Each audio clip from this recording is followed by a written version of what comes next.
Hi, good evening, everybody, and thank you very much for joining me for another meeting of the Paris Science Group. And today is a very special meeting because we have a very special guest.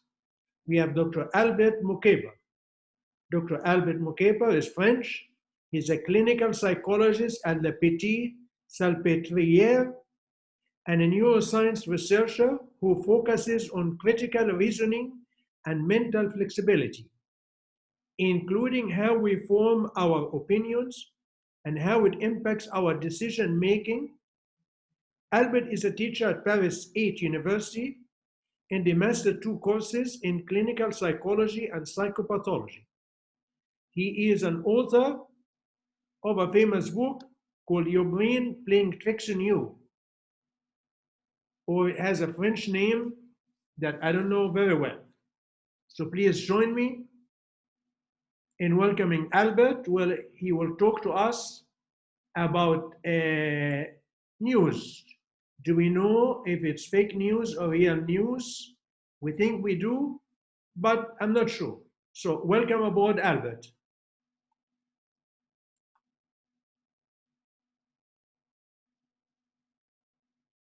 Unmute. Hello. Hi, Albert. We need to get you to start your video.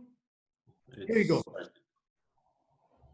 Thank you very much for doing this. We really appreciate your time and effort. And most people watch it on YouTube, so we're going to put it on YouTube. Thank you all for being here. So we're going to be talking about fake news, and we're going to be talking about many different things on fake news. I don't know if you want to put your cameras or your microphones. We're going to be talking about if fake news is something that is important, how does it work, and what can we do in order to protect it, so to protect ourselves from it. So I have a PhD in neuroscience and I'm a psychologist. I worked for a long time in psychiatry, like Fred was saying, and more recently I worked on, for the past 10 years, how we form our opinions and something called mental flexibility. How do we change our mind? And why is changing our mind something that is important in the world today?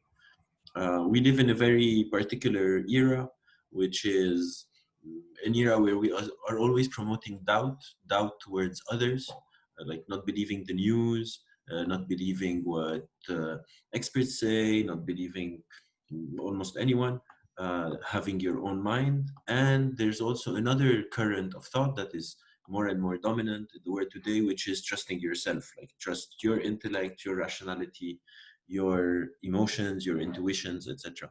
And I work on why this is not a very good way to create a common society, why we need to learn also how to doubt ourselves. And doubting ourselves means doubting our thoughts, our opinions, our emotions, not having low self-esteem. It's very important to have good self-esteem to be able to doubt yourself. And why self-vigilance is much more important than just being skeptic towards others. This is why I created a critical thinking club called Chiasma in Paris. And I also have a research lab that is called ACT, where we work on how we form opinions about climate change and what can we do to work better together to fight climate change. I only work on how we form opinions, so that the talk we're having today will be really about how do we form our opinion based on news and what psychological levers are at play for fake news to be believed. We'll also be discussing if fake news is really believed that much and if it's really a problem or maybe it's not that important. So I'm not a journalist. I won't be really talking about how news is created and what the media does and all this thing about does the media lie or does the media say the truth. I am really interested in how an individual creates an opinion on a certain topic. And this is what we'll be covering for most part. But at the end, obviously, we will have some strategies on how we can limit fake news. I am also a member of the panel of experts by the CSA, like the Committee for the Audiovisual in France. I don't know what the CSA would be in English. which is like the highest state authority on the news, and I'm an expert on their panel to fight fake news for the CSR. Like, what can we do? Should we make laws on disinformation? Are laws on disinformation a very bad idea because it's a road towards censorship, etc.? So if you also have questions about these things, don't hesitate. I have prepared a presentation, so I'm going to share my screen in a bit. We will have a Q&A session at the end of the talk, but I have been doing quite a bunch of Zoom and other platform calls, and I think it's much more lively if I take also questions as I go along. So as I'm speaking, if you have any questions or things you disagree with, or something you think you want to share and would help everyone, please don't hesitate to interrupt me. I don't know if you're allowed to unmute your phone, your microphones or not, but you can also put it in the chat, and I have two screens, so I will be seeing the chat as I'm presenting. So don't worry about this. Like, the easiest thing to do is to just, and then this way I don't also have to talk alone for 45 minutes. So we'll be together till 8. I don't know if everyone is in Paris or if we're from different countries, but I'll try people to. from different countries, Albert. So in Paris now it's 7:10, 7:11, and we're together till maybe 8, maybe a bit more, depending on how our discussion is going. And I also want to thank Dr. Fred Noor for the opportunity of speaking to all of you. So I'm going to share my screen, and then we'll just get started.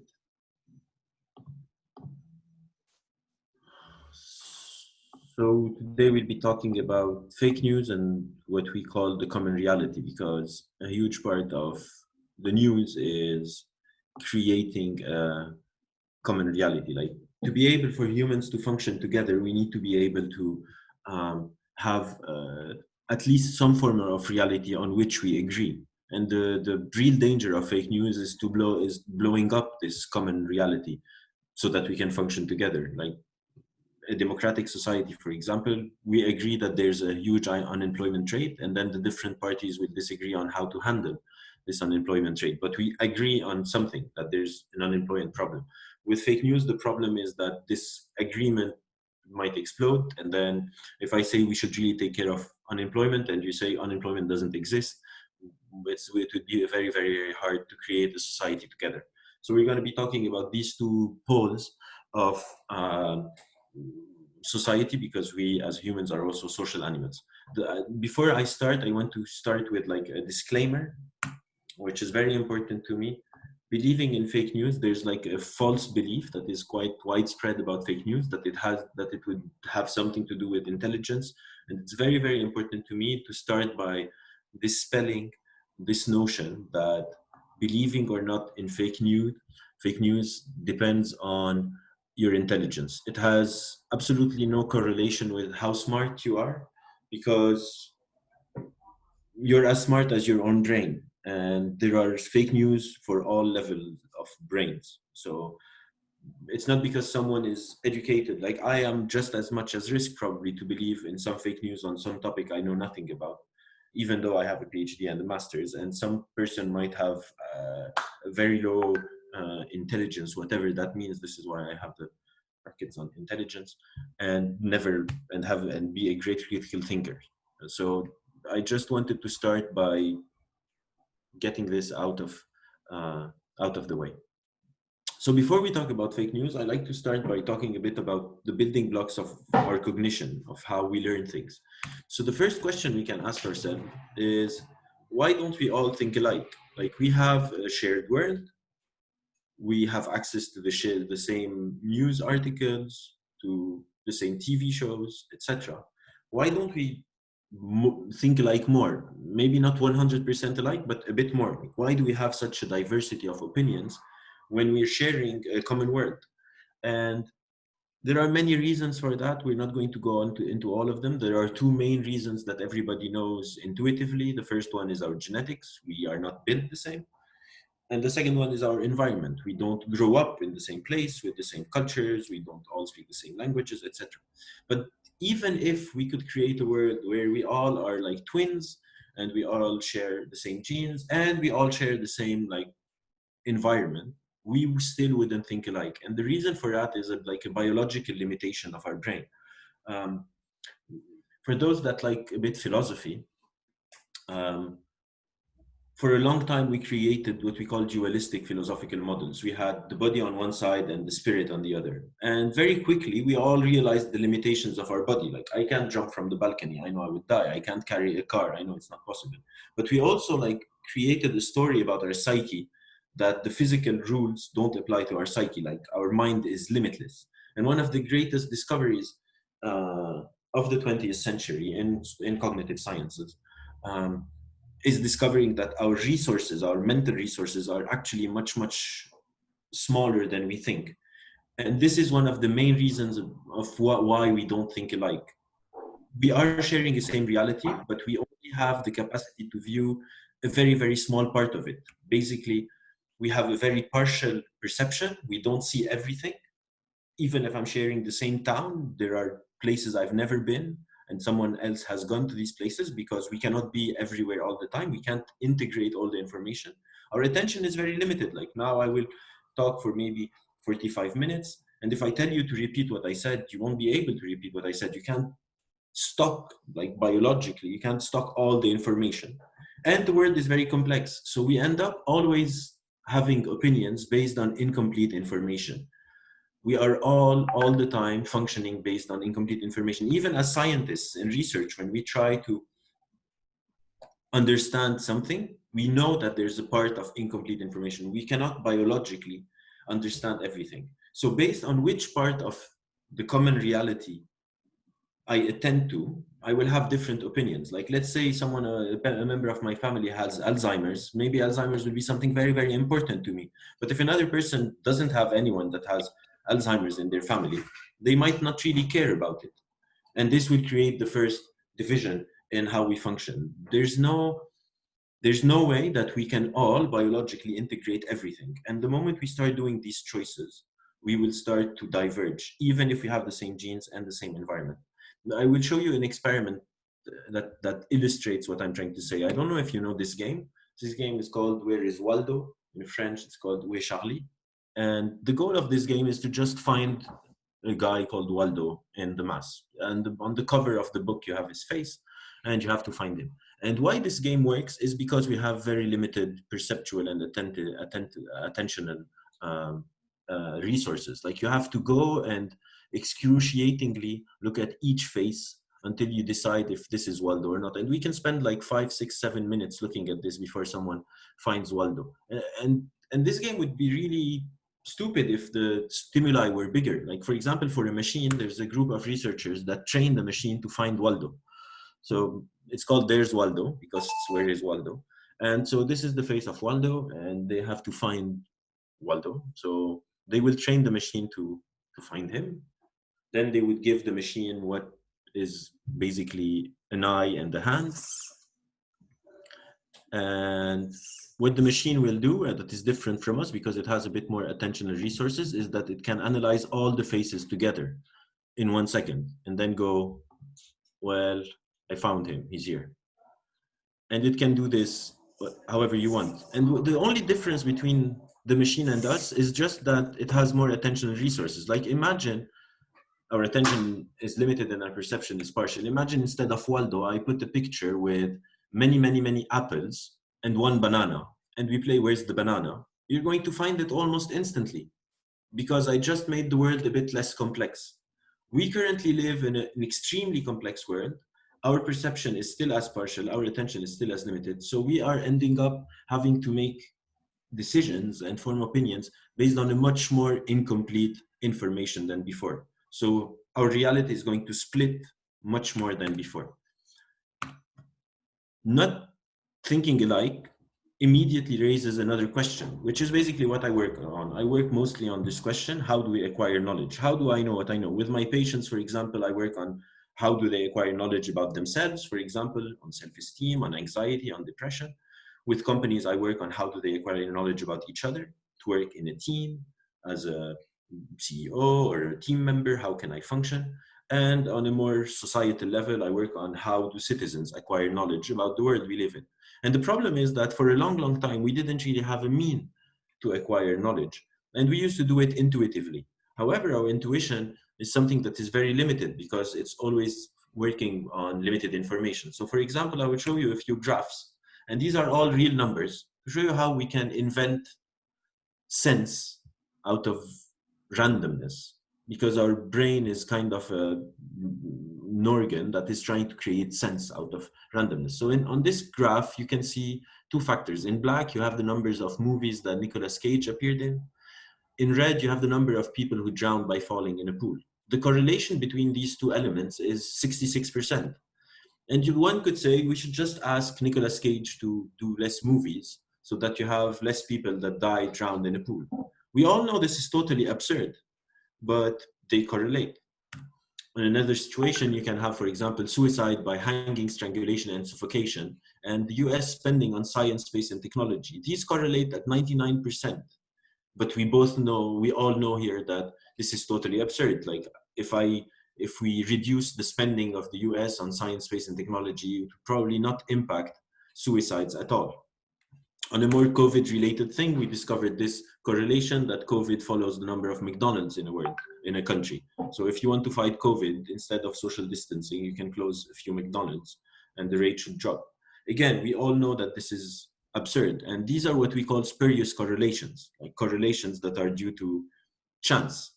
But sometimes in society, these spurious correlation can lead to certain consequences. For example, this graph comes from the New York Times in the 50s.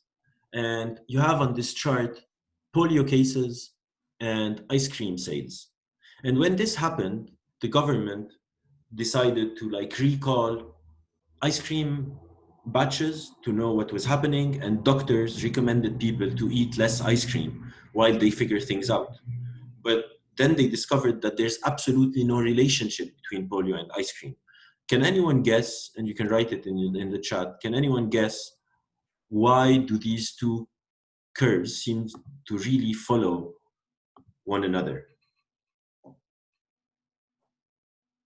Just the weather. Exactly, it's the weather. Seasonality. We have a third factor that is not here. We call this in science a confounding factor, which is temperature. When it's hotter, we buy more ice cream. And when it's hotter, polio spreads faster. The problem is our brain, because it has incomplete information, is going to invent a link between ice cream and polio. And it ended up costing a lot of money to recall all the ice cream, to create a panic on polio and on ice cream, and kids shouldn't be eating ice cream, etc., because we invented something, because we don't have access to all this information. Basically, all I'm trying to say is a principle that we've known since the beginning of the 20th century, and some philosophers talked about it before. The map is not the territory. What does this mean? If the world is the actual territory, our brain only creates maps on this territory, and our maps are not always very, very, very good. Our maps can be crude on some topics and a bit more precise on others. So fighting fake news is basically trying to understand the relationship between the map that I'm reading and the actual territory. And this is what we will be covering today, but I wanted to start with this introduction to explain what the problem is. We have limited resources, we have limited attention, and we are being asked to talk and have opinions on extremely various and varied topics. So what factors are actually at play when we are talking about fake news and forming opinions? We're going to be talking about 3 or 4 functions. Oh, I don't know, sorry, this slide is in French, but it's almost the same words. We're going to be talking about how we perceive the world, our perception. Then we'll be talking about how we interpret it. Then we'll talk about communication, because we're talking about fake news, and how all this is dependent on the context, our environment. So we're going to start with perception, because people think that perception is something that is at least common. Like if we all look at the same thing, we all see the same thing. And I want to show you that that's not the case. So if you look at this dancer, you're going to have to believe me on that. Some of you will see this dancer turning clockwise, and other will see this dancer turning counterclockwise. So I'm going to try to have everyone agree on which dancer they're seeing. If you look on the right and then in the middle, the dancer in the middle will start turning counterclockwise. Regardless of what you were seeing a few seconds ago, now the dancer will start turning counterclockwise. I can do the opposite thing. If I do this, now the dancer in the middle will start turning clockwise. Again, regardless of what you were seeing before, you just look a bit on the left and then in the middle, and the dancer will start turning clockwise. And if I do this, you can now control how you want to see the dancer turn. If you look on the right, then in the middle, you're going to see counterclockwise. And if you look on the left and then in the middle dancer will start turning clockwise. And the question that is interesting and why I'm showing you this is, it tells us something very important about our cognition.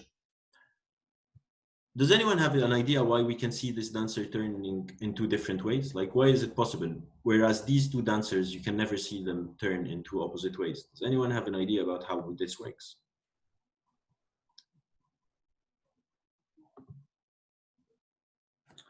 So Malina said ballerina and perspectives. And yes, it has something to do with perspectives. This dancer in the middle is what we call an ambiguous stimuli because it has incomplete information. We don't have information on depth.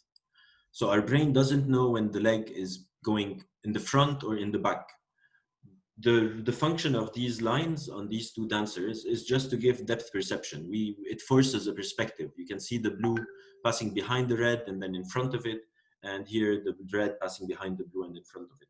We call this a bistable illusion because an ambiguous bistable illusion. It's ambiguous, it's uncertain because it's lacking information. We can't see two things at the same time, so our brain has to stabilize the ambiguity. It has to decide of a sense of rotation. It can either be one or the other. This is why we call it bistable, because there's two ways to stabilize it. And what you have on the right and on the left are the stable versions of the bistable illusion. And what happens is quite mechanic. If you look a few seconds here, you're going to form a prior. In this case, it's a visual prior.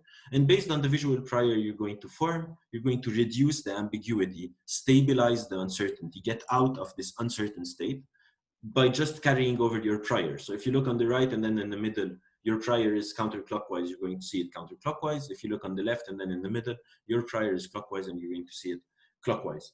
Why am I showing you this on a talk on fake news? It's because if this visual illusion is called the bistable ambiguous illusion, reality is what we call in research a multi-stable stimuli. Reality is very ambiguous, very uncertain, and our brains are constantly stabilizing it based on our priors. For example, I did my PhD on something called social phobia. Social phobia is the fear of public speaking. It's like one form of fear of public speaking. And what happens if you have social phobia is that, like, I can see Fred on his webcam, and if I have social phobia, if I have this prior of fearing the judgment of others, I look at Fred and I tell myself, I can see in his face that he thinks what I'm saying is stupid and he doesn't like what I'm saying. And then I might panic and have my heart start racing. On the other side of the spectrum, if I think like I'm a genius, I look at Fred. Fred has not changed. He still has the same face. I'm going to look at Fred and I'm going to say, I see in his face that he's extremely satisfied with what I'm saying. And between these two poles, where for something as looking at each other, I can interpret it as he hates me or he absolutely loves me. And there's all the options in between. And reality is much more ambiguous than what we see. Like anytime you're talking with someone, there's a layer of ambiguity because you don't know what they're thinking.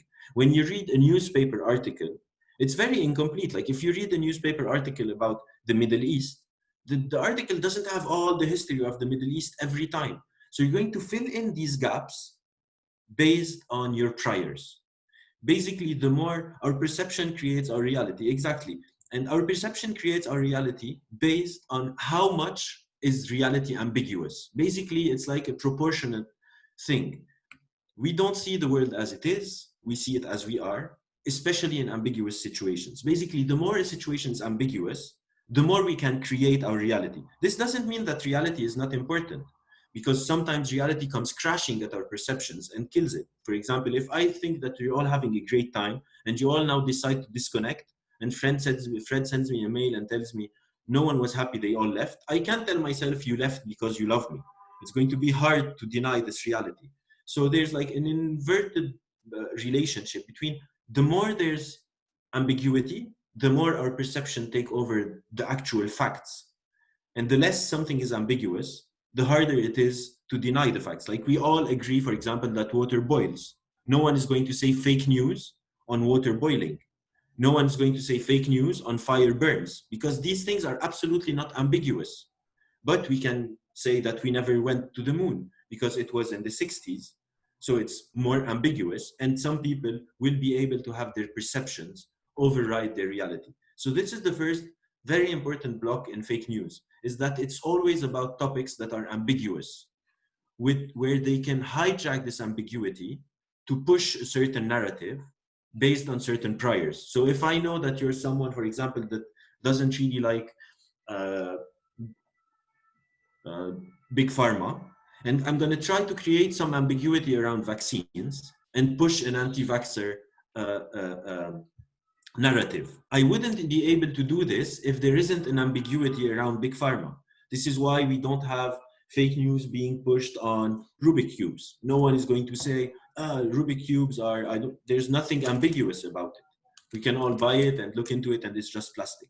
So first thing that is important in fake news is ambiguity and uncertainty. The second thing is that our brain is a storyteller.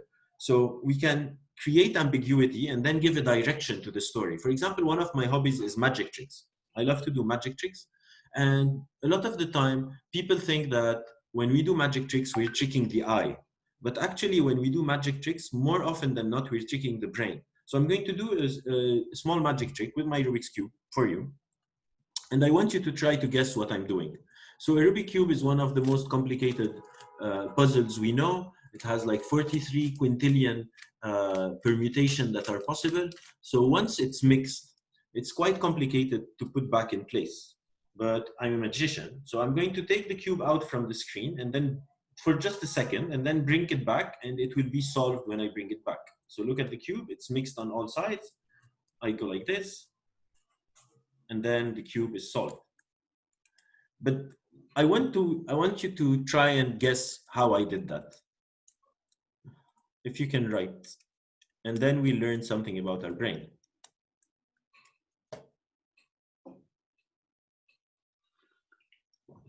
Exactly. So everyone almost is saying the same thing. Everyone is saying you have a second one aside, you have two cubes. And this is where our storyteller brain is very interesting, is that getting these ideas that I have two cubes, that I've changed the cube, didn't require your reasoning. You didn't think to have this idea. It just popped in your brain. He has two cubes. This is our storyteller brain. You didn't think. And I use this as a magician to my advantage. I'm going to create a very small time of ambiguity when the cube goes out of the screen and comes back in. And I know that 99% of you are going to think that I changed the cube because you're not actually thinking. It's automatic. If you want to really know how I did it, I didn't change the cube. I just spent a long time training on how to solve a cube with one hand. So if you look at the cube, I'm not going to get it out from the screen right now. Like I'm just going to wave it and I'm going to turn it a bit and then it's solved. So if I had a bag, I would put it in a bag, solve it, and then you'd say you have another cube, and then I would crush the bag and the bag would be empty and everyone would be, wow, what just happened? Fake news work the same thing. We're going to take your storyteller as a hostage so that you don't have time to think and you immediately have an answer. And when this answer pops, you don't really want to doubt it because it's satisfactory. He has two cubes. I'm satisfied. I don't need to think more. It just imposes itself. So ambiguity helps create the reality we want. And if you know of a certain very satisfying story that can calm down an ambiguity, you can design fake news that you know would work on people. These are the two first perceptual blocks on how fake news work. However, there are factors that can impact the stories that our brain produces. For example, The factor that I use for cubes is called the permanence of objects, is that we all know that objects shouldn't change alone, and the fact that Rubik's cubes are really hard. So I know that if I take something really hard and I change it, you're going to think that it's another one. Fake news use other levers, and what we're going to cover for the rest of our talk today are three factors that are really important in fake news. Basically, how we acquire knowledge follows this pattern. When you're exposed to something, it's a knowledge. It can be a random thing. Like I can tell you, I grew up in Lebanon. This is just a knowledge. You're not going to be thinking about it probably anymore. When many knowledges assemble and order themselves around each other, they become a belief. A belief is like an aggregation of knowledges in relationship together. A belief that I want to act on is an intention, and an intention that I actually realize is called an action. There are many traps that can impact this process. For example, I can be exposed to wrong knowledge, and this is where fake news is. Fake news is wrong knowledge. Victoria is saying, I still doubt that you made it with one hand. No, it's not desperate. It's a perfectly normal reaction. I can do it again if you want later. I can do 2 cubes each with one hand if I really want to brag. It's more like how sad my life is than you being desperate.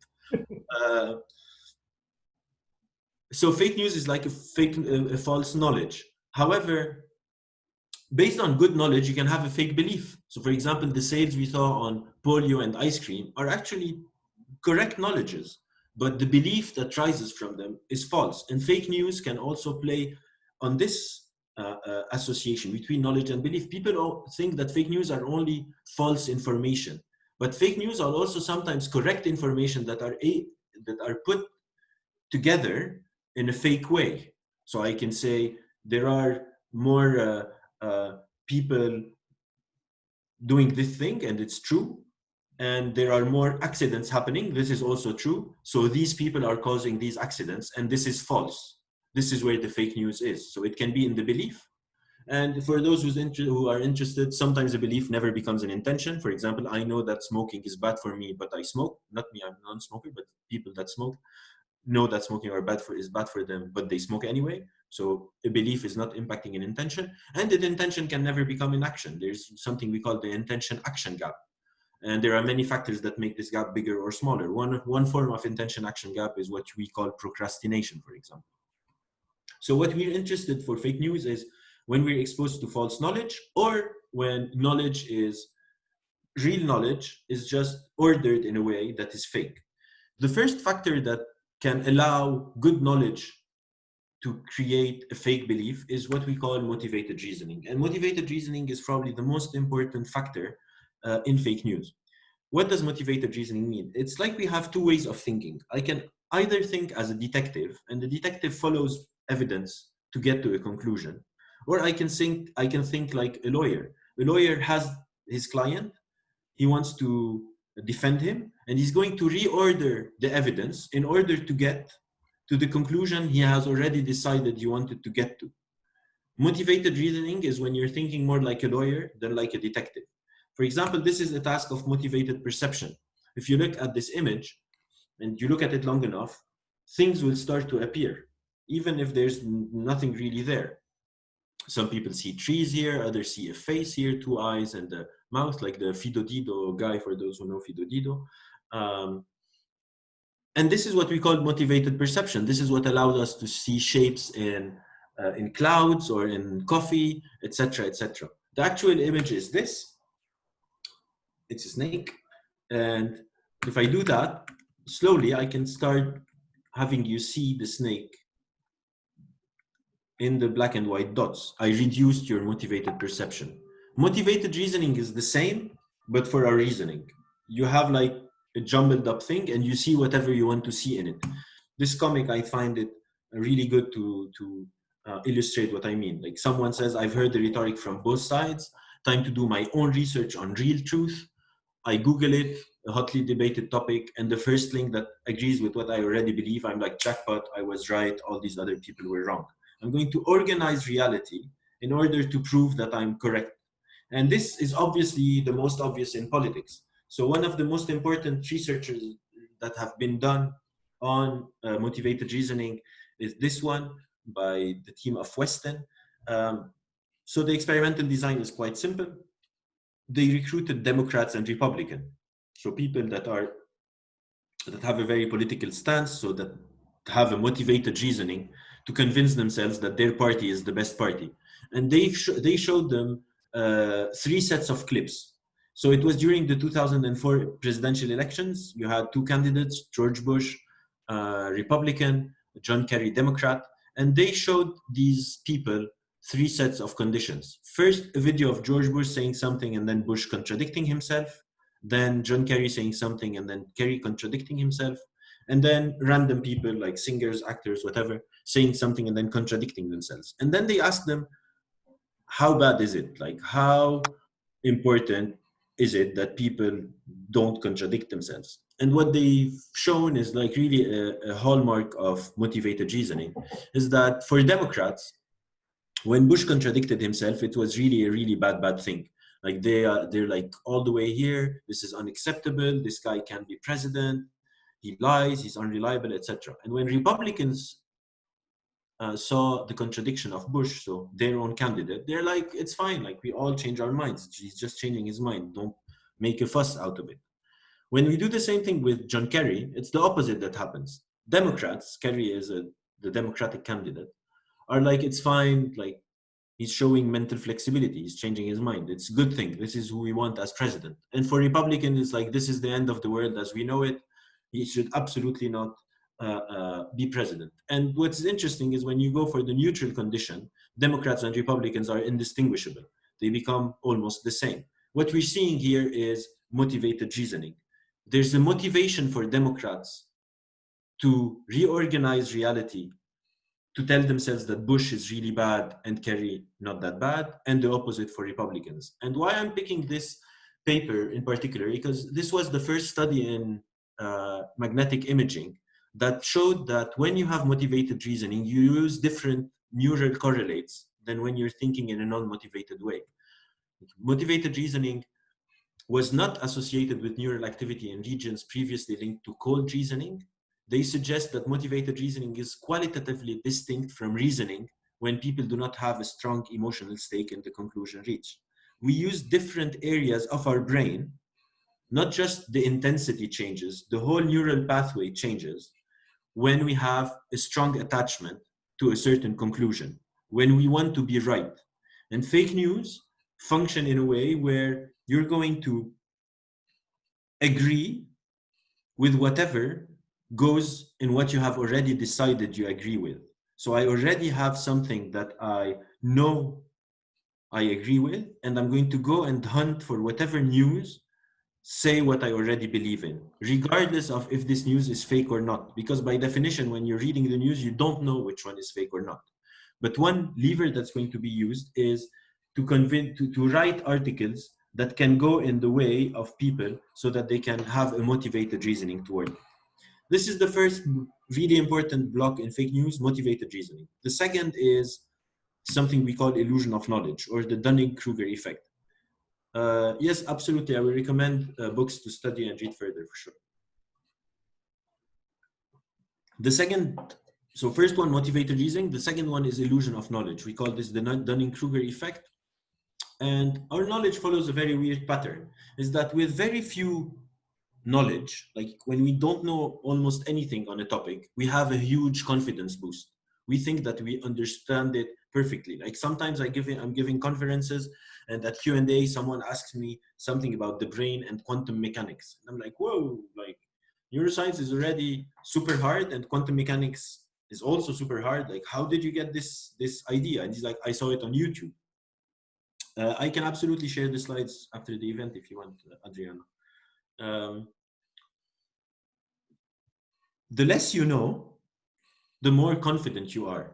And as you learn, your confidence go down. And this gets us to a certain situation that Charles Bukowski really summarized in a really cool way, is that those who don't know are certain and those who know doubt, which creates this equilibrium. So this is why you have people that are the most For example, the climate change deniers or the people that believe that the earth is flat or whatever are the people often that don't really know how, for example, uh, climate works, because you actually need to study climatology. Is a very, very complex science, because they have like a certain peak of confidence that they have understood something, whereas they didn't put the effort to realize how much they still don't know.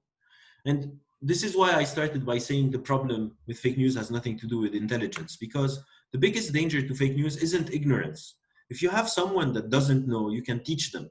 The problem is illusion of knowledge, thinking that you know. Like if, for example, if I don't know how to play the piano, you can teach me how to play the piano. However, if I think I know how to play the piano and I play it badly, if you want to teach me, it's much harder. Learning to learn is relatively easy compared to learning to unlearn. And you have so many videos on YouTube that pretend that they're going to explain to you free will or the rise of consciousness or quantum physics or vaccination or the immune system in 5-6 minutes. And these are just factories that create illusion of knowledge. And the problem with illusion of knowledge, why this is a very hard state to break from, is that we do not doubt what we think that we already know. So when you're on this peak of knowledge or of illusion of knowledge, you think you know these things so much better, and the defense becomes something like experts don't know everything, etc., etc., which is not false. I'm not saying that you should always, like, experts are never wrong or whatever, but it's like probabilities. Right? There's a higher chance that if you break your bone, that the person that has an X-ray machine and studied how bones function can fix it, than if you stop a random person on the street and you tell him, like, can you fix my bone? It takes time to acquire knowledge. And the last thing that is important for fake news is what we call social norms and anecdotal evidence. We are social animals. We get informed one by the other. So we often get our knowledge from the people around us. If you read something on Facebook by a worldwide known doctor that you don't know, and then your aunt is sharing the opposite view, you're more likely to believe your aunt because you know her and she raised you and you love her and she's such a nice person. We get our information from each other, and we have created a society that is very top down, and we don't like this. And it's a very good thing to fight, to have democratization of the information and of knowledge. But we also have to have a means on how we create it, because the game of persuasion in a democratic society is very asymmetrical. I'll give you the example of vaccines because it's something I've worked on. Let's say I'm for vaccines, and I kind of am, but let's say that I am. If you just had a baby and I want to convince you to vaccinate your children, I have to prove it without the shadow of a doubt, because you really care about your baby. You don't want to hurt him. So I have to do an effort of 100% persuasion. If I am an anti-vaxxer and I want to create a fake news on vaccination, I just need to sow in your mind 1% of doubt. I'm going to tell you, like, let's say it's safe. Do you really want to take the risk of poisoning your child? This is enough to get you out of the whole game. So there's like an asymmetrical effort that needs to be put between someone that wants to convince you that the science is good and someone that just wants to sow a grain of doubt in your mind. There's like a principle that says it's much easier to manipulate someone than to convince them that they have been manipulated. The cost is not the same. And fake news uses a lot of these topics where sowing doubt, the cost of entry is so much smaller than explaining the complexity of the subject that is at hand. And we end up with this totally asymmetrical effort needed, and fake news can win much more. Sorry. So what can we do about fake news? And let's recap everything we've seen, and then I can take questions if you have some. First, fake news uses these biases that we've seen: motivated reasoning, illusion of knowledge, asymmetrical goals, our storyteller brain, and how we reduce uncertainty and ambiguity against us. correcting fake news, fact checking, doesn't always help because you're not dealing with the motivated reasoning behind it, the values that are being defended. It can risk only polarization, and polarization doesn't help. If you look at the state, for example, of the society in America and the United States, their society is so polarized right now that it's extremely hard to create a common reality. And without common reality, there's no democratic system. The principle of the democratic system is to have a common reality and debate around it. The multiplication of sources have created more complexity, so more ambiguity, more uncertainty. So each one can, like Malina was saying, each one can then use their perception to see whatever they want because it's much more complex now.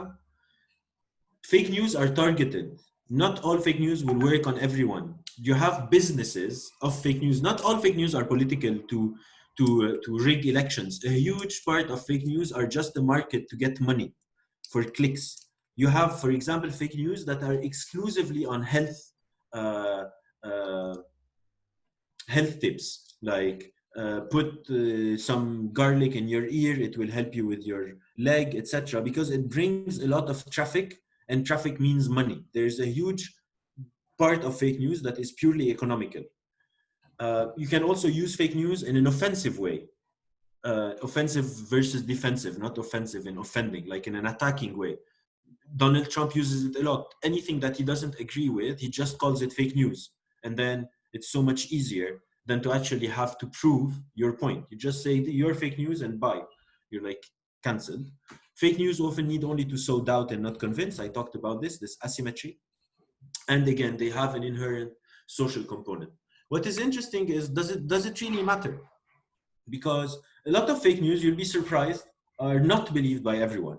There are certain topics where we see that fake news are really important, and these are mostly health, like vaccines, and a bit on societal major challenges, like, let's say, climate change. But on many fake news are not believed, actually, and a very small portion of people believe them. So we shouldn't use fake news to forget proper journalism, because the risk is that if we only talk about fake news when we're talking about how we get informed, this eats up the vigilance we need to actual proper journalism, editorializing the content of a newspaper, the topic we choose to talk about, how we cover the news, non-stop news cycles like TV channels that have 24/7 news cycle. These are also extremely dangerous to the quality of how we as citizens inform ourselves. And it's really important to me that we don't treat the challenge of information only as fighting fake news. Fake news is only one piece of a huge puzzle about how we get informed. And there are other pieces, like, for example, how we choose which topic to talk about in a newspaper, that can be even more important than fighting fake news. And it's really important to me that we don't forget the other principles of journalism that often have a worse impact on the quality of the news we get than actual fake news by some shady website who has its servers somewhere in Antarctica. What can we do about it?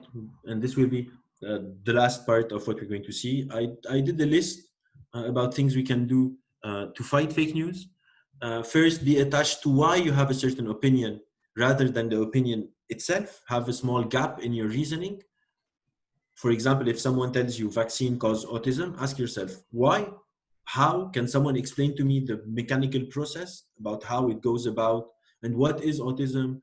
How is it a defined thing? When does it occur? Etc. etc. Don't just be attached to the information, but how did we get there? Attribute confidence to your opinions. You don't have to be for or against something. There are many topics where if someone tells me, what do you think about that? I go, I'm 30% for it, 40% against it, and the rest I'm still uncertain. I don't need to have an opinion on everything. Like if I talk about vaccines again, if I don't plan on having children and I don't know anyone that has children, I don't really need to think about vaccines. It's not something that's relevant to me. Why am I going to waste a lot of time over a topic that is extremely complex and that I won't put the effort to really understand. Foster doubt, especially in things you're invested in, especially for topics that might lead you to a motivated reasoning. Have an education about reasoning and debate. Try to argue against your opinion. Like, if I believe that the earth is not flat, maybe I should read why flat earthers think that it is flat. And I've done that. And some of their arguments are quite compelling if you don't know like how astronomy works. I gave a conference on fake news for the journalist school in Lille, and I was talking about flat earthers, and they were all laughing like, there's no way that you can believe that the earth is flat, etc. And I told them, okay, I'm going to give you an example of an argument about why we're being lied to. And I gave them a certain experiment. If you want, at the end of the session, I'll tell you what is the argument. And there was like 80 people in the room, and no one could say why what I was exposing was absurd. And they were like worried. Their beliefs were being shaken. They didn't believe that the earth was flat, obviously, but they couldn't answer this particular argument that is proposed by flat earthers. So learn how to understand what are the arguments of the other side. Google your opinion and add to it fake or criticism or debunk. Just go and type whatever you're looking for. Let's say climate change, and write after it fake, and see what pops up. Intersect sources. Don't believe the same thing. We call this exploring the web laterally. We tend to explore the web vertically. We open web page and scroll on it. You can Control T, open tabs, and then go check, is there other journalists that wrote about this? Is there blogs about it? What do experts say? Why do experts disagree? Have a somewhat counterintuitive position of trusting and being vigilant at the same time, because the goal is not to be paralyzed by doubt. So you can trust, but always give yourself the chance to change your mind. Expose yourself to other opinion and avoid circle jerking. Circle jerking is when we all sit and we all agree and we laugh at others and say, ha ha ha, look at flat earthers, there's a bunch of idiots. This doesn't help, and it only just makes you feel good. And try to understand how someone got to a certain opinion instead of focusing on their opinion. So Antonella is asking me, which approach have we used with a person who really believes in fake news? Exactly, try to understand what they actually believe in, because the fake news is just like the expression of something. They're probably defending a value, a certain vision of the world. And it would be much more interesting and productive if you both talk about the values behind your opinions instead of just talking about the opinion. If you just go and tell them that what they believe in is fake news, they won't agree with you. And sometimes we are the person that believes in fake news. So how am I going to protect myself from myself? Like, let's say you're talking to me and I want to convince you that what you believe is fake news, but I'm the one that believes in the fake news. But if we talk about the set above it, like instead of talking about vaccines and autism, ask the person, but maybe you don't really know about vaccines, but it seems you're very worried about Big Pharma. And maybe on Big Pharma, we would have much more agreement than the disagreement, the fundamental disagreement they would have with me on vaccines. Because to me, vaccines is like the principle of the immune system. It has nothing to do with the economic application of this discovery. So talk about why and how someone got to this opinion instead of why. If you're interested in fake news, there's a game that you can go test. You can create your own fake news and see how they spread. And I want to finish with two quotes that I like. The first one is this one. One of the most dangerous ideas one could have is thinking that if everyone was like me, the world would be a better place. We need various opinions. We need diversity. If everyone was like me, no one would be in a better place. We need each other. And one of the most dangerous thing, again, to me, to fake news is myself, not others. So I need to be first vigilant with myself before being vigilant with others. And the other quote that I really like comes from Doctor Who, for those who know Doctor Who, and it's thinking is just a fancy way of saying changing your mind. Thinking is actually that. In French, thinking means réfléchir, or in English, reflect means going back on what I already think. Not thinking is not confirming my own mind. It's changing my own mind and understanding when I'm changing it. I hope this was interesting to you. If you have questions, I will take them. I have a question. Yes. Thank you, Albert, first for your presentation. It was very, very interesting. Actually, as much as the fake news might be dangerous for our societies, as you said, Yes. I think that, I don't know, I would like to share with you this idea that more dangerous is the biased and the distorted news that comes from referenced sources, what you called proper journalism. Like if, for instance, I give you just one example. When the United States wanted to invade Iraq, and they gave the excuse of the weapons of mass destruction, Yes. this main news came from a very, very well-renowned journalist, Judith Miller, Yes. in the New York Times, which Yes. is one of the leading newspapers. Yes. And it was a big lie. We know now that it was a big lie. Yes. So how do you deal with that? Because I think that, you know, the fake news, sooner or later, someone can unveil it, you know, Yes. in a way. Yes. Yes. But when it's biased news like this and distorted, coming from, like you said, 27 news channels sometimes that are very respectable, how do you deal with that? So it's a very interesting dilemma. And the problem is that we consider that traditional news is only one entity, because the example you gave is really interesting. So invasion of Iraq, the first person that talked about weapon of mass destruction was not the journalist, it was actually Colin Powell at the United Nations Security Council. So we also have to say who started the fake thing. But yes, the New York Times took it and then they lied. If they knew about it, they lied, and probably they lied. But what They is didn't also question it. They didn't yes, they investigate didn't about it. question it, yes. But the interesting thing is, how did we know that they were fake? It was also traditional journalists that also exposed them. So we have to understand that what we call traditional journalism is actually quite diverse. It's not one entity. Like when Watergate happened, it was traditional journalism.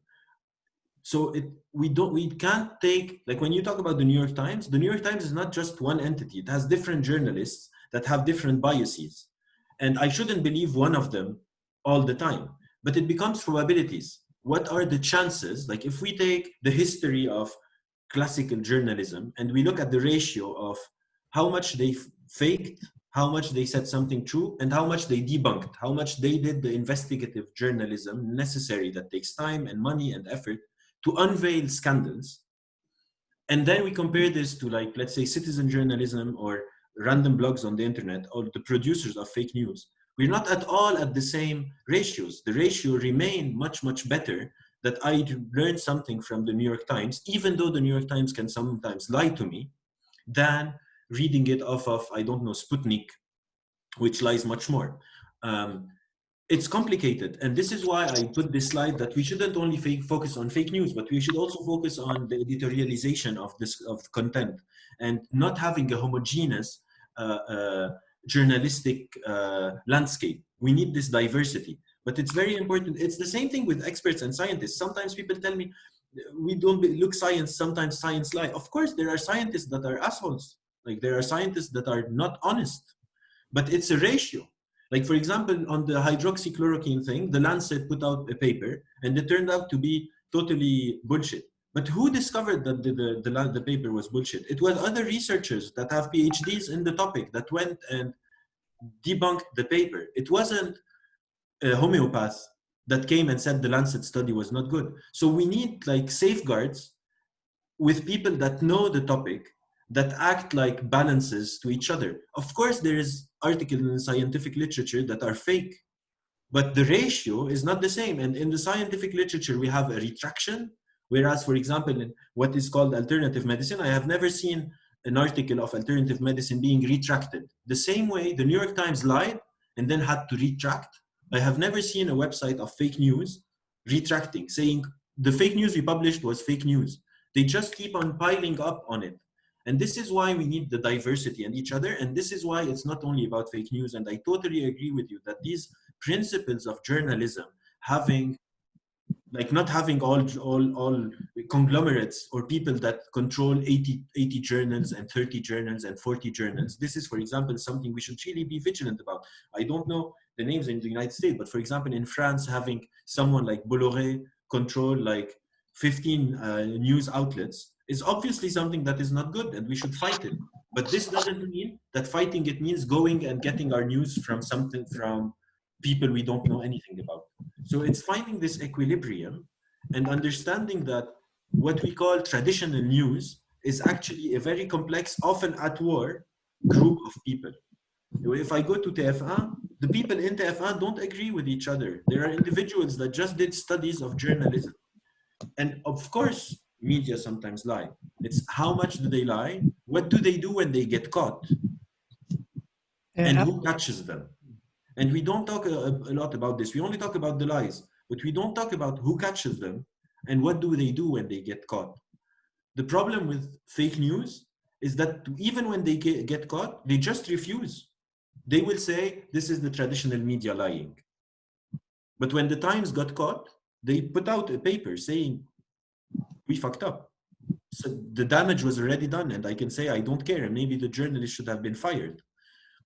But we have to keep accountability. When I evaluate something, the first question is, have these people ever been accountable for something? And when it's a no, I don't trust them.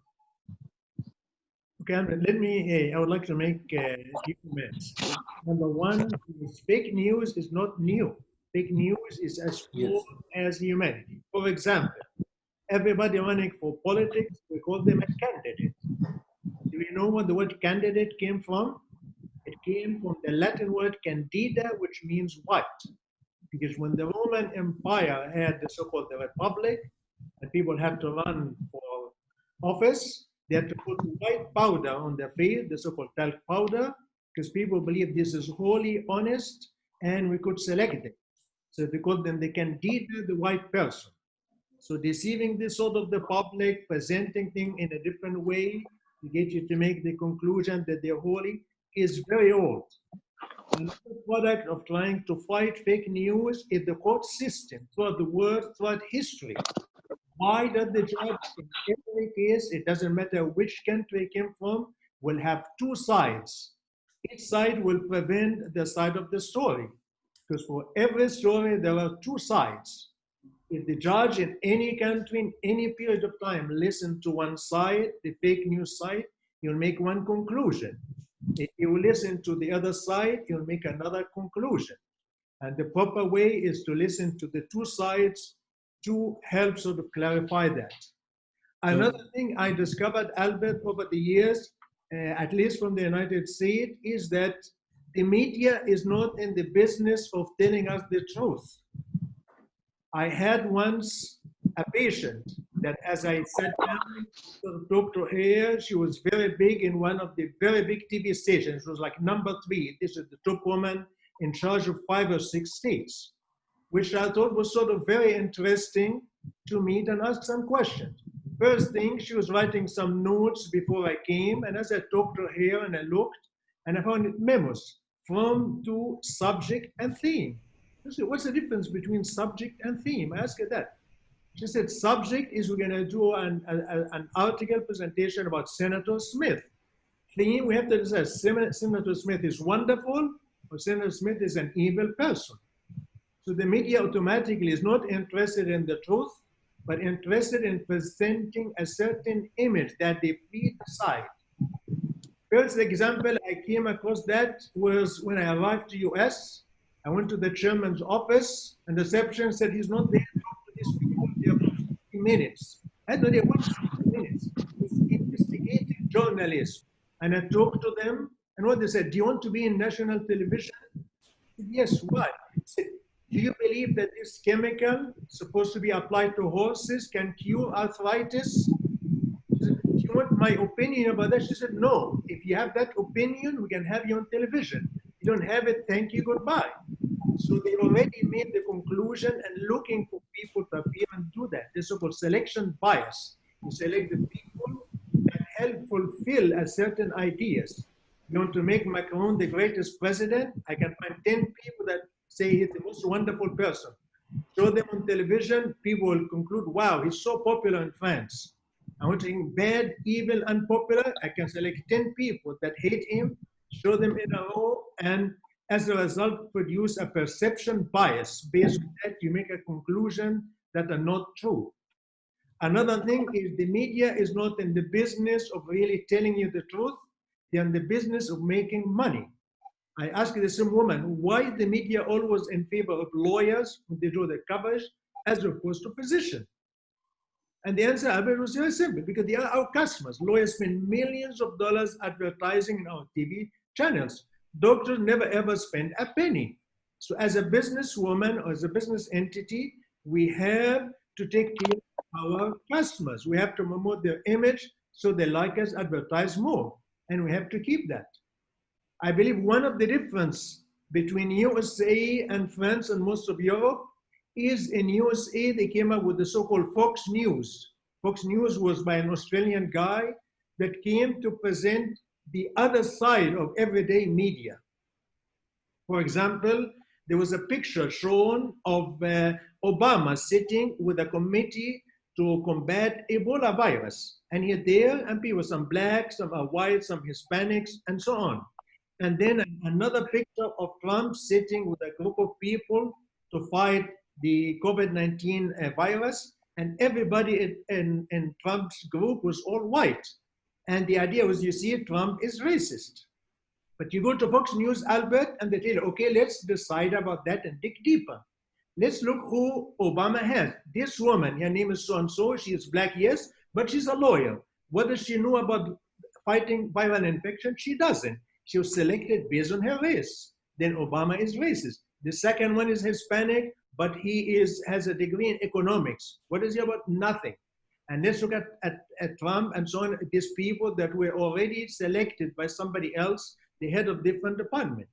So what I'm saying is you need, like in court, one side gives an idea, you need somebody from the other side to give the other idea for you to judge and decide which one at the end you're gonna believe.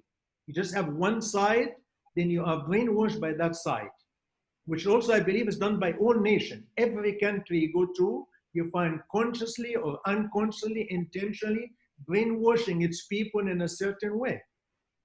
I remember going to England after I bought phones by contract. You sign a contract for 2 years, they give you a free phone.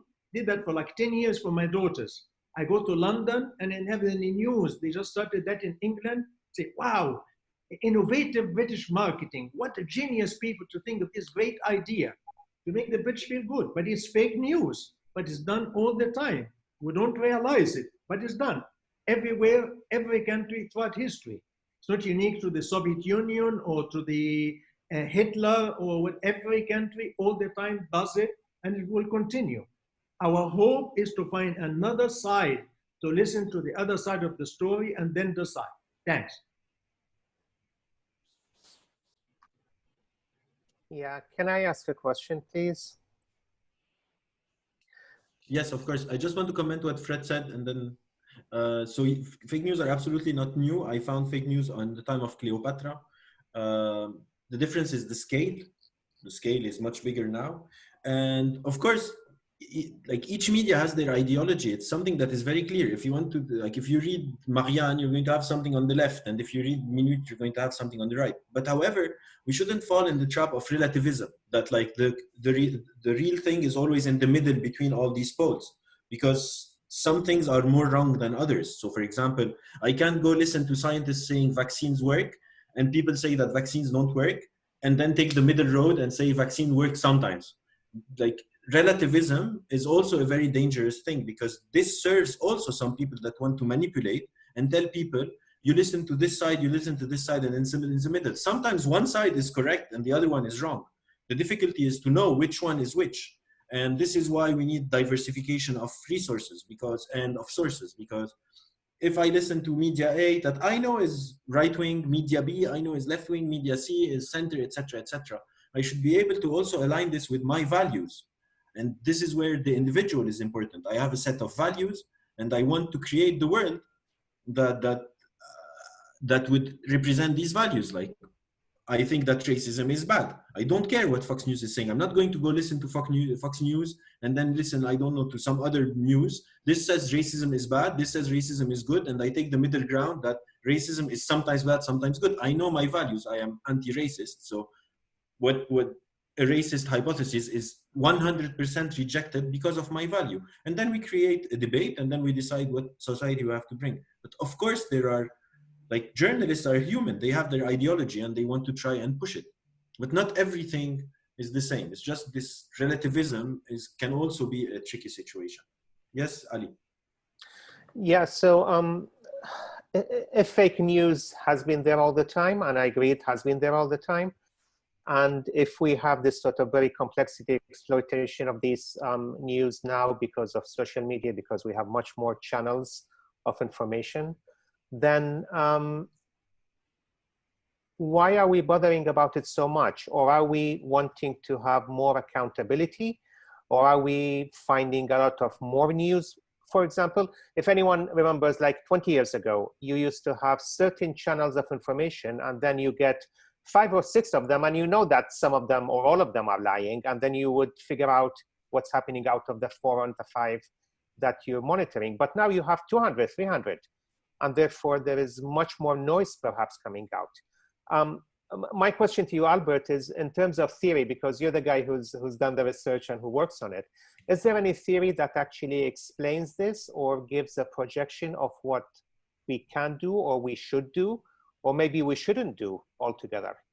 Yes, so the first part of the question, thank you for the question. The first part is it has always existed, but not at the same scale. So let's say there's a fake news in 1840. You didn't have a democracy, so it didn't really matter. It was more for persuasion, to get someone to join an army, to sell a certain product. It didn't have the same consequences that we have today because of the nature of democratic societies, of circulation of information, etc., etc. So now it's a bit more important. And when I say now, it's like the last 10 years. I'm not saying now the last 100 years. It's really like now in the really near past, because the impact is now greater. On what should we not do something about it? Again, there's a huge span of research that shows that a huge part of fake news have absolutely no impact on the real world, and we can just not care about it. There's certain topics that seem to have an impact. I'll give you an example. In Italy, there was a huge, and when I say an example, like this is 2 years ago, not billions of years ago. 2 years ago, I think it's 2017 to be more exact. For the past 10 years, there have been like a huge movement of anti-vaccination. Well, this is the topic I know the most about. This is why I'm using this example. I like to talk about things I know things about. A huge campaign for anti-vaccination that starts to hold ground. People don't want, and in Italy they have obligatory vaccination. People don't want to deal with it. So this idea starts to win more and more, and they end up with a government that is relatively on the far right, who is anti-vaxxers. So the government goes, you know what, this vaccination thing, because they're not doctors and you can't always pick the middle ground. You know what, this vaccination is type. Mute the microphone.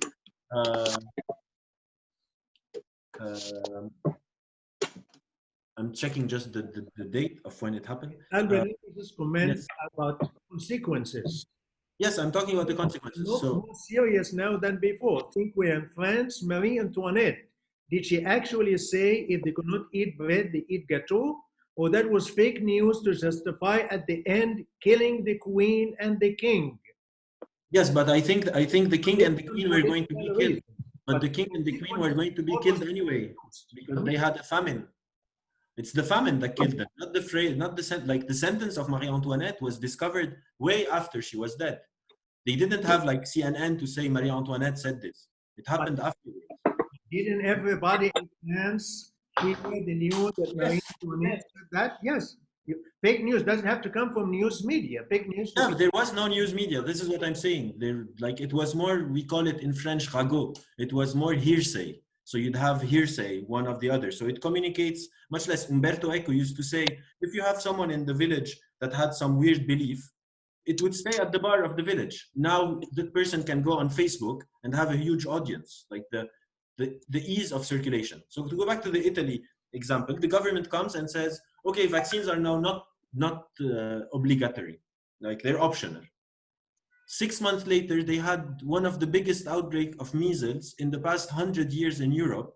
The anti-vax government had to reverse the law, make vaccination obligatory and put a tax of 300 euros for any parent that send their kids to school without vaccination. So some topics are really important to be taken into account, and how it can go from education, mental health, how to use the web, how to browse, how to fact check. There are many, many tools that are available that take, unfortunately, time. But I absolutely agree with you that maybe 80 or 90% of fake news have almost no impact, at least in research, have almost no impact on daily lives. For example, there was a fake news recently on Ribéry, a French footballer, that he went and ate a steak for 3,000 euros. And everyone was like, oh my God, oh my God. It doesn't matter, like no one really cares. It turned out to be fake. He didn't do that. And no one really cared either way. But some topics, for example, the health industry, these websites that create only fake news on health products are also ripping off people, because they are selling you like magic creams that will heal anything and everything you have, and it's just snake oil. And this is also fake news that have always existed, like snake oil in the Far West, in the beginning of the United States, have always been something. It's just that today the impact is much bigger. You have someone like Gwyneth Paltrow. She's a very known actress. She has a website called Goop. And on Goop, she gives like health recommendations that are 9 times out of 10 total bullshit. And she's making billions out of it. So there's also this importance of, do you protect, because fake news are not always political. It's not always about Trump and Russia, and there's our fake news on, if you have acne and you're a teenager, I'm going to create a targeted ad that will tell you buy this treatment for $400 and you don't have money so that you're prettier. And this is where it also becomes complicated. Like, it's important to take into account not just this political monopoly of fake news. There are huge sets of fake news on like techniques to find wealth and health, and to find a job, or to find your soulmate, or to whatever. It's really a huge business. Like there's a huge part of fake news that is a business, not politics. I'm just going to say, I mean, it's also today. I can't hear you. There's someone. Can you hear me better now? Yes. Okay, I will come closer to the mic. There's something that you said, Ali, at the very beginning, which is really, really relevant and very important, is the upbringing and the influence and the society and the community, and how we also perceive and consume information. And that's also an factor. For an example, if we look at it, she used a very good example in the war in Iraq, which was, if I look at it, I'm from London. So when that news broke down, the fake news, and Nigeria questioned it, they didn't actually believe it. And they were not for it. They were against the war. But it was much easier in USA to convince the generation there and the people there about this fake news, and because of the culture that was created there.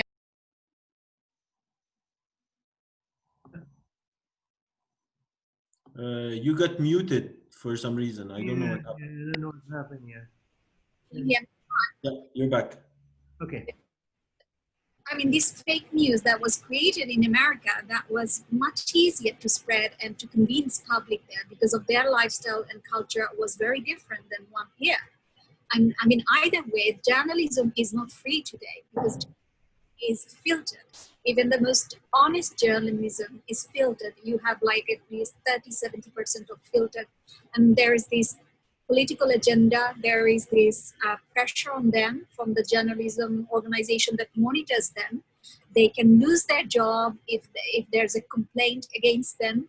If they want to write about something that is too political, and there is other organization and countries that it is involved and cooperation, and it doesn't favor them, they cannot even write about it. So either way, it's something we have to question as well, and develop and use our common sense to not allow every news that we get feed. And I think that also depends on the culture that we created and the society that we live. Like you said, Gwyneth Paltrow. My neighbor followed this diet. And I wasn't convinced at all because I don't know gwyneth paltrow as a medical professional. I'm not going to take a dietary explanation or advice from her, but a lot of other people would. It's simply because of the culture we are feeding to. Does it make sense? Yes, it absolutely makes sense. And this is why I was talking about the importance of values and culture and social norms. Like you have to orient something. For example, de Villepin went to the United Nations and told Colin Powell, I'm not going with you. Like you go alone because there are values that are behind it. And of course that the news outlets are ideologized.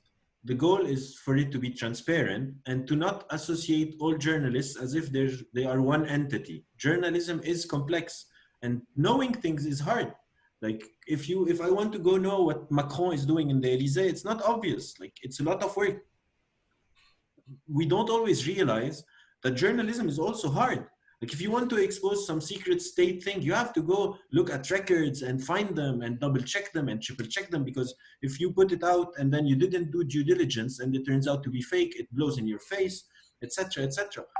And this is why also fake news is so much easier, because you don't have to do the work. You just sit at your computer, tell yourself, people want, I don't know, people now are angry at Black Lives Matter, so I'm going to invent some story that there's some black dude that did something horrible and wore a Black Lives Matter t-shirt, and then I just put enter. Versus an actual journalist has to go read on how the systemic discrimination works, what are unemployment rates. This takes time. Like I'm a researcher, so I know that researching a topic takes time, and it's not always like we shouldn't expect. And it's also our fault. We want journalists to give us answers. And when there's a journalist that says, I'm uncertain or something, we don't go, wow, bravo, we want more of this. We don't. And if Fox News exists, if CNews exists, if CNN exists, all this, it's because they also have an audience. And they are companies, especially in the United States. You don't have like national TVs that are funded with your taxes. In France, at least, we still have some sort of service public, of TVs that shouldn't even have a budget. I think they should just function on the impôt to inform people. So of course they're a business. They're not going to just, they see that people love O'Reilly when he's saying, they want to make money, because the culture in the United States is based on profit. And this shouldn't happen. I think education should be non-profit. I think journalism should be non-profit, and medicine should be non-profit. But then we go back to values. You have to. But that's where the problem lies, because like you said, Fox News, CNN, and many other organizations, they're not independent. They are a company. They're owned by somebody who has a major stake, and they make profit. And they may also themselves hold certain values. They could be far right. They could be, whatever. So that is influence. Then there's another thing as well. For an example, if you look at it, a while ago I looked at it, I cannot quote it and give you anything, but you will probably know this and familiar. In UK, there are a lot of journalists who got barred for practicing for a while, or got fired. I don't know if it's fired, but they were barred, and they're prevented when they had to write something about, like they once wrote things about Israel, and Israel complained to the journalist organization, and they were barred from practicing for a while, and they couldn't even publish. So it's not free. They're limited, as well as they're influenced. So it's not straightforward. It's very complex, and you said it. It's also up to us to rise above that and question it. But we don't seem to question a lot, and when we do question, it's simply because we were into the society where it was different, where people they were exposed to anything other than what they were fed into. And that's when you question, because when you have the freedom as well, when you are exposed to the different culture and knowledge, and you expand your horizon, then you also learn more, and that's when you question. Yes, but we also shouldn't fall again in the trap of relativism that, for example, it's not because someone works in a media organization, like let's say, I don't know, CNN, it's not because you work at CNN that you automatically as an individual are on the payroll, like the ideological payroll of the head of the organization. You have degrees of freedom. And of course, on some topics, you will be censored much quicker than on other topics. But this is also why we need diversification. And so this journalist that was fired because he talked about something, then he can publish it probably somewhere else. And this is why we should think about values and not reduce journalists to just like executors of orders coming from from I don't know the owner. I don't know what's the owner of CNN called, but like not every employee in Canal Plus, Bolloré calls him and tells him what to say. It's not as simple. And do you have degrees of confidence and how? Yeah, but Albert, sorry, but you know what is the way that they have a kind of homogeneity in their staff. It's the recruitment. It's the recruitment process because they have intra homogeneity, but they don't have yes. intergenerated. So, for example, if you take France, Mediapart and Canal Plus are absolutely not homogeneous. Canal Plus and Libération are not homogeneous. Libération. No, I agree, but within one how do you say media, within one media, they are homogeneous because they recruit, they co-opt each other. Okay, when you have if you work at Le Monde and you have someone who has the ideas of Mediapart, there is no way you can go into Le Monde because they are more centrist. Okay, it depends where you are.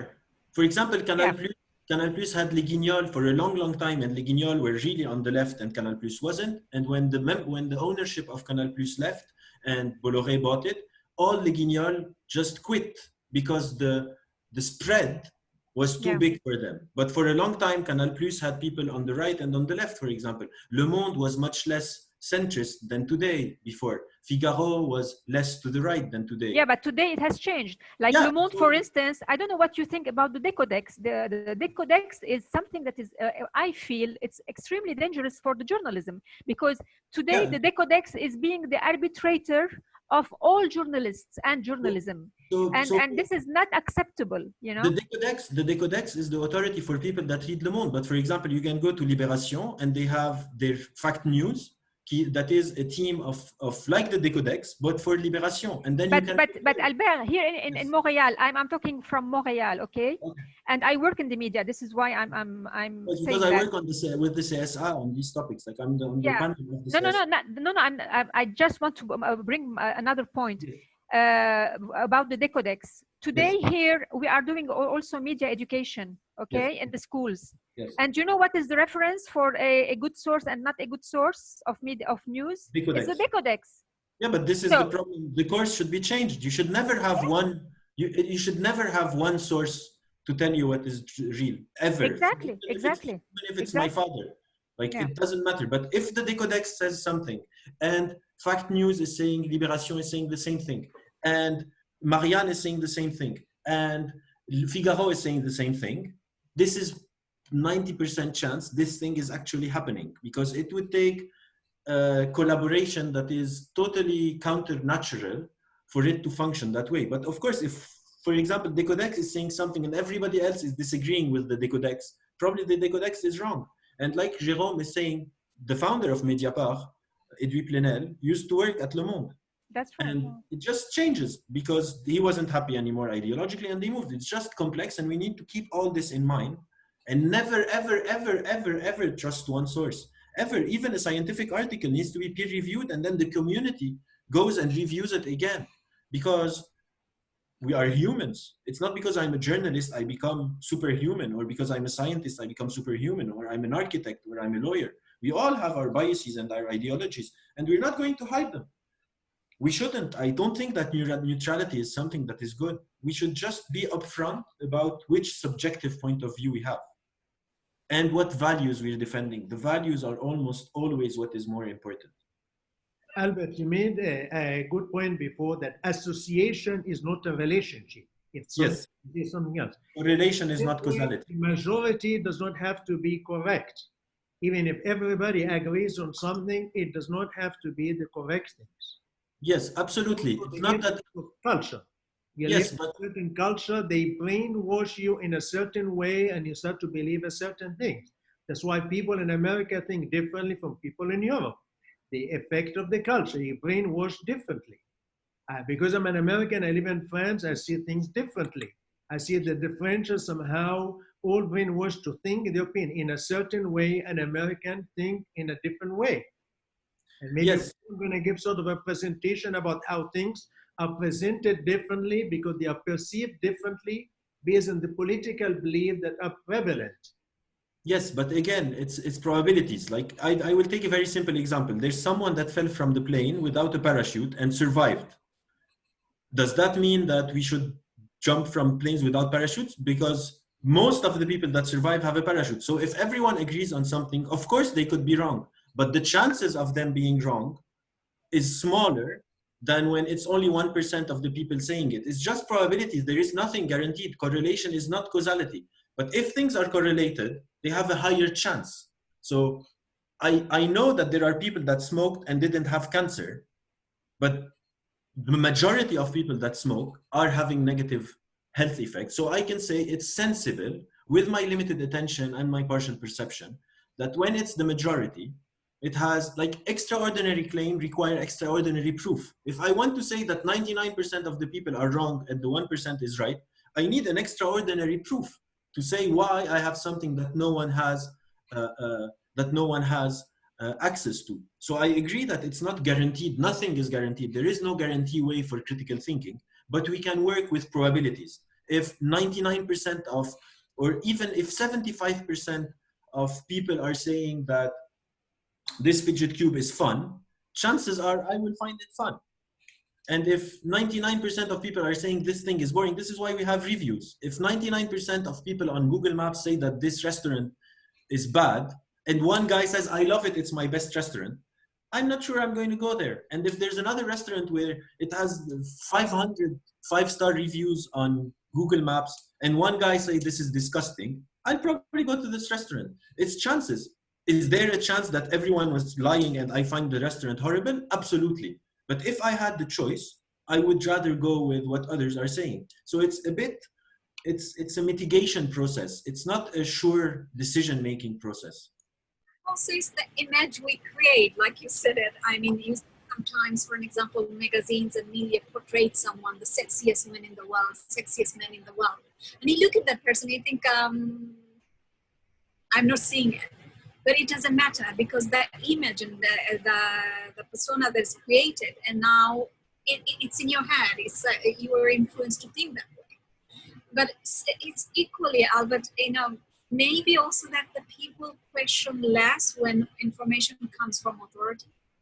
They sort of, I don't know, some sort of like automatic programs to believe. We tend to think when it comes from certain organization and authority, it's supposed to be right, but yes, be wrong. it's not the argument of authority. It's supposed to be right, but it's not always right. I can't hear you anymore. Albert, part of that is also cultural. Yes, of course, culture and values is what drives everything. How educated and trained not to debate or argue, disagree with somebody, while Americans are trained to argue and debate and counter-debate. I remember my daughter had one day to go and debate that this thing is good for the environment and think of the different way. Daddy, tell me what else you think and so on. The next day she has to go and debate exactly the opposite. And that's part of the training and the education. You have to think of the two sides and you have to debate both. You have to try to have the ability to do that. Yes. In Europe, in France, you don't believe that's not nice. You don't disagree with the teacher. You don't debate with the teacher and so on. So part of that is still cultural.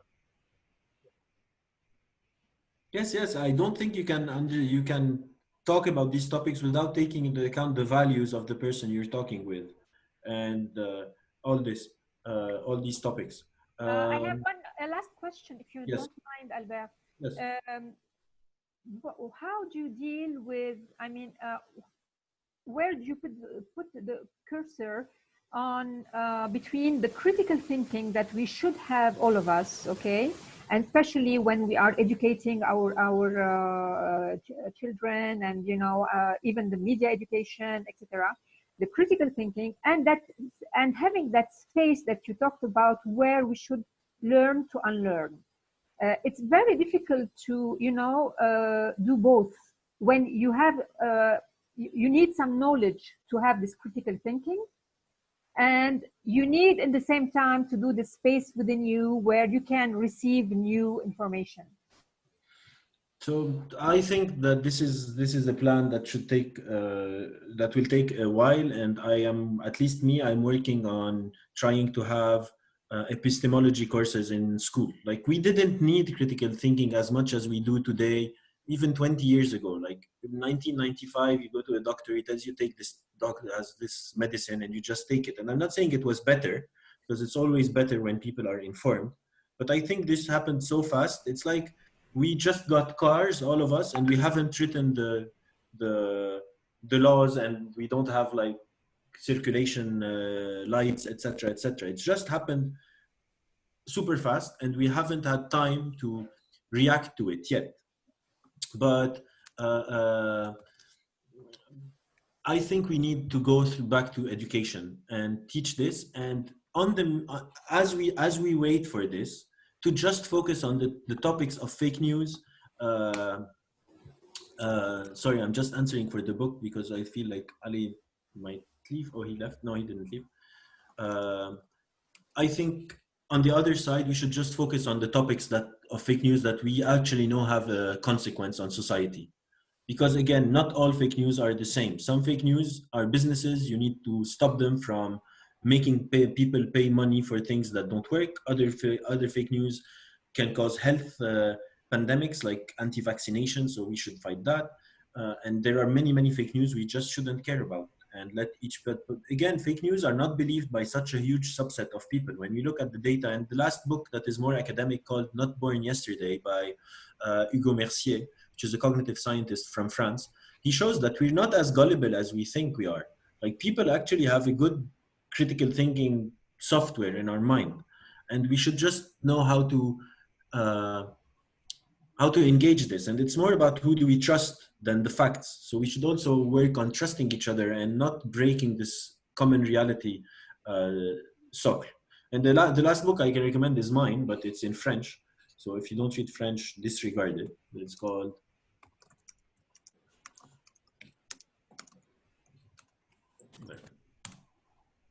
Anyways, I hope this was interesting to you. I have to run because it's almost 9.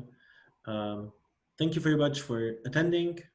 Thank you very much, Albert. We really appreciate it. We appreciate your time. We really enjoy having you. And I'm going to put it on YouTube pretty soon. And I'll send you a link, and I'll send one to everybody. And for some reason, more people see it on YouTube than actually live, I guess, because they can watch it anytime they want. Maybe it's too early. Thanks a lot. Thank you very much. Bye. Bye.